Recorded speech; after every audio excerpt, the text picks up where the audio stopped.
AD at Clay. Naghain ng 50 puntos simula pa lang ng laban. Keegan Murray blocked agad ni Anthony Davis. Grabe ito, parang sinaksakan ng baterya ang depensa ng Mavs. Nabuhay bigla ang Dallas at ito pa AD with the pull-up jumper and one pa, walang foul, beast mode mga bro. Ang as ng galaw, parang sinabayan ng wala tong foul, look sa refs. Haha, ito pa assist ni Lively kay Klay Thompson for 3, bang! Grabe si Klay mga bro, pa-hype talaga.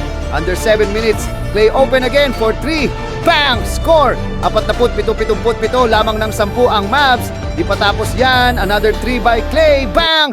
Init na init si Thompson, parang siya na lang ang bumubutas ng net. Ito pa ni steal ni Klay, dribble, then layup!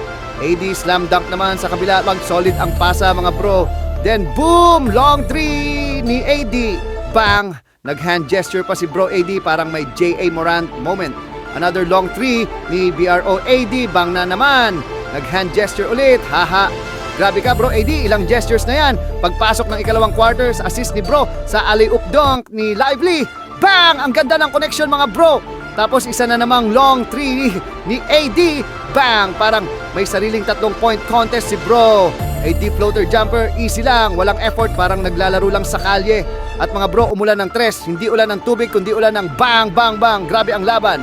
Mga bro, kung ganito kainit ang performance ni AD at Klay, may pag-asa pa talaga ang Mavs, buhay pa sa playoff spot, isang hakbang pa, laban pa. Laging tandaan sa basketball, isang bang lang ang kailangan para magbago ang takbo ng laro. Hanggang sa susunod nating kwentuhan, mga kabasketball ang Pinoy, dito lang sa vlog kung saan hype, init at passion sa laro ang palaging dala.